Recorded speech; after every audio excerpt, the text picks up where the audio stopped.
Good evening. My name's Alan Mayer, and I'm a retired Church of England priest from Horsham in West Sussex.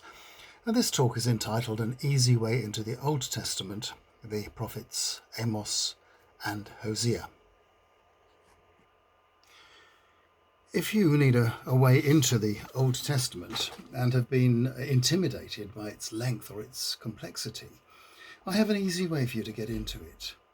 If there is a hinge on which the Old Testament turns from believing in an angry God, largely of vengeance and battles, to a compassionate God who really cares about the poor and feeds the hungry, I believe that hinge is the 8th century prophets, and we can understand them by their best two representatives, Hosea and Amos.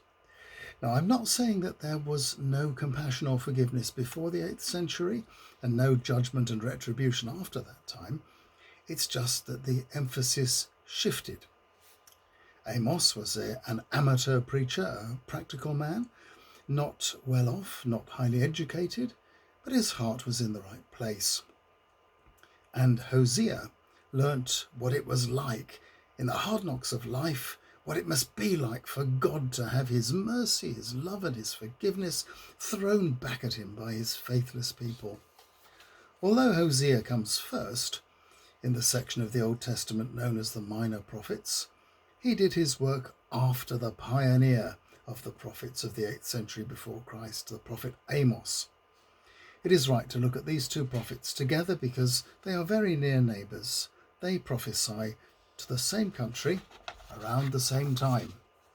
Amos and Hosea both preach in the northern kingdom of Israel, though Amos is in fact not a Samaritan Israelite, but a native of Tekoa down south, and therefore Jewish, a citizen of the kingdom of Judah. The ancient United Kingdom had fallen apart in 922 BC with the death of King David's son Solomon. His dynasty continued to rule in Judah in the south, but there was nearly always some conflict with Israel in the north, until finally, late in the 8th century BC, the rather larger northern kingdom of Israel was absorbed into the Assyrian Empire, and the southern kingdom of Judah had now to be very polite to the new superpower. During the time when the Assyrians were building up their power in Nineveh and the surrounding country, their neighbours were naturally nervous. Although the northern kingdom of Israel was larger and stronger than the southern kingdom of Judah, Judah was more stable. So, the more sensational stories of the period come from the northern kingdom of Israel. King Omri married a pagan foreign wife, and then married his son and heir to a nice Philistine girl called Jezebel, who in her turn became the sworn enemy of the prophet Elijah, and you can read about him in other parts of the Old Testament. The Bel bit of Jezebel's name refers to the Baal, or the male consort of the pagan goddess known in the Bible as Ashtaroth or Astarte. Her proper name was Melkart. Elijah's name, on the other hand, means Yahweh is my God. Jezebel and Elijah were at daggers drawn, and we all know the story of how Elijah defeated the priests of Melkart on Mount Carmel by calling on the power of Yahweh to send down fire on his sacrifice.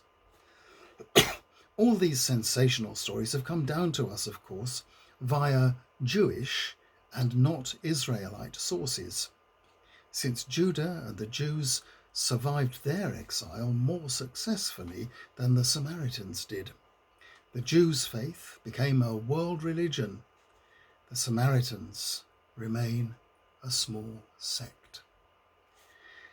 It is into this exciting and contentious period of the history of the northern kingdom, during the struggle between the worship of Yahweh and the worship of Astarte and Baal, that we must now travel to see Amos and Hosea at work.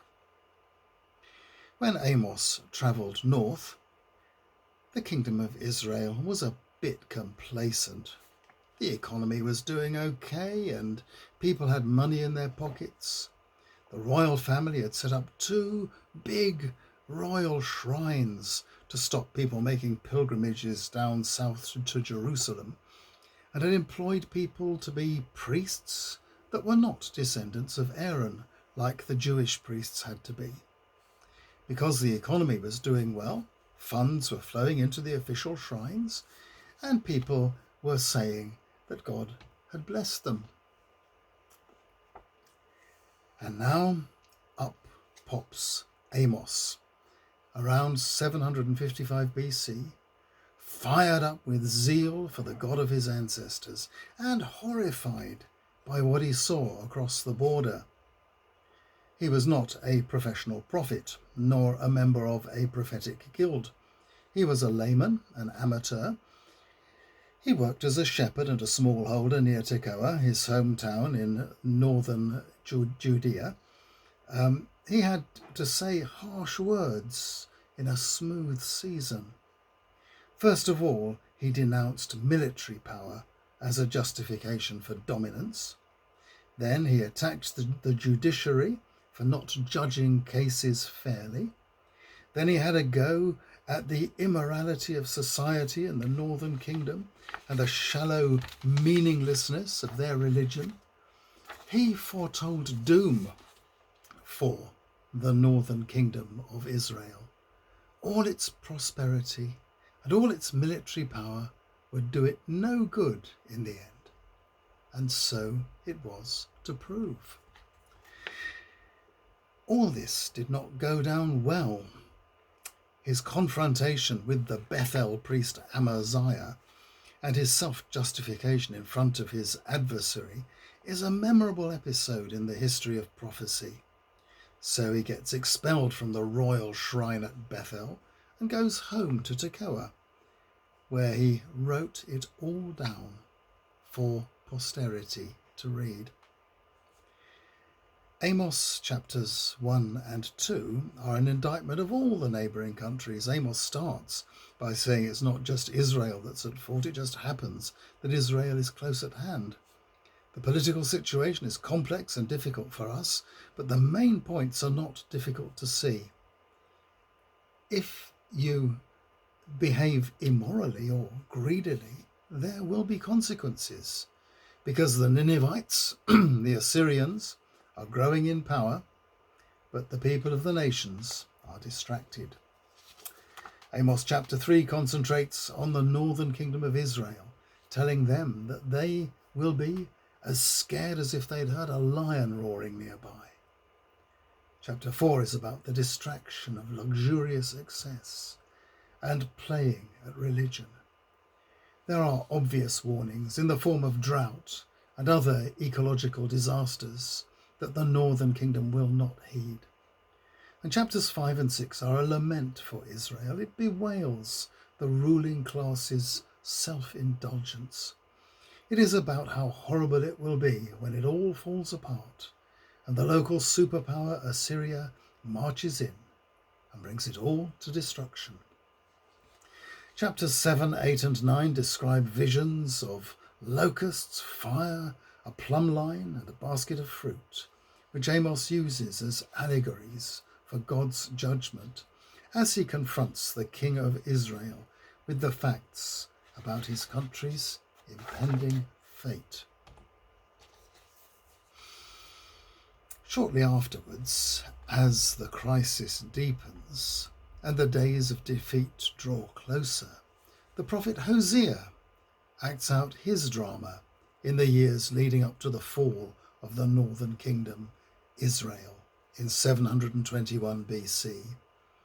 He was especially concerned about the lack of quality of the Israelites' faith in God. They were seen by Hosea as faithless people, as worshippers of graven images.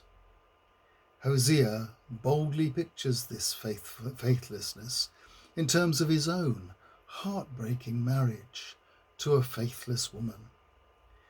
Just as Hosea's wife Gomer turned out to be serially unfaithful to him, so the Israelites, once a part of God's people, had deserted their Lord, who was their lover. Hosea says that because they had been unfaithful to God, there was to be a judgment that would fall upon them as a people. So far, apart from using his own disastrous marriage as an example, his message is the same as the message brought by Amos. But Hosea is able to lift his eyes up and look a bit further off to God's crucial goal and purpose. Ultimately, God's constant and unfailing love for his people would prevail. In some way, he would win the nation back for himself, and the marriage would be rescued. And that faces us with a dilemma. For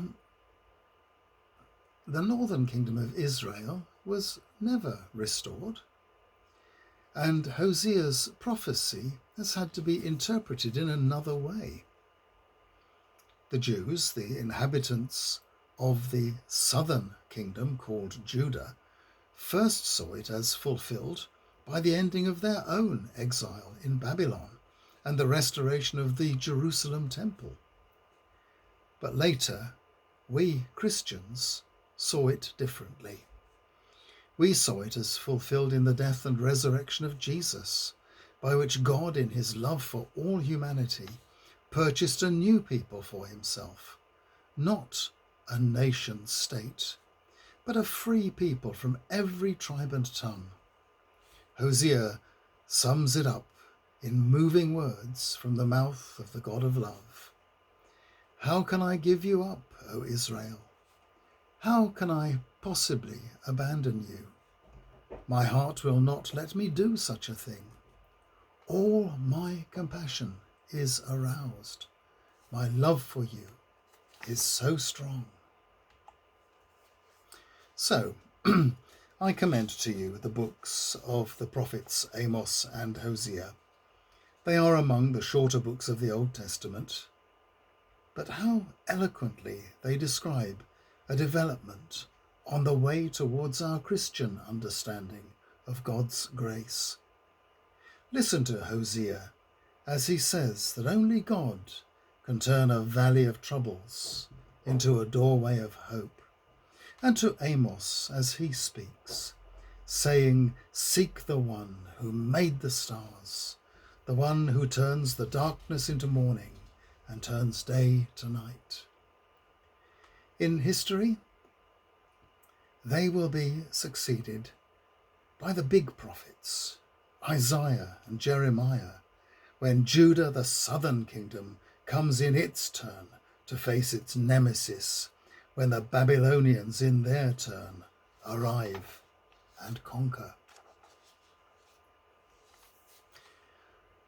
These disasters caused seismic shifts in our understanding of God and his purposes, and the words of these prophets have formed the basis of both the Christian and the Muslim understanding of God as a God of goodness and grace, of compassion and love for people of all lands.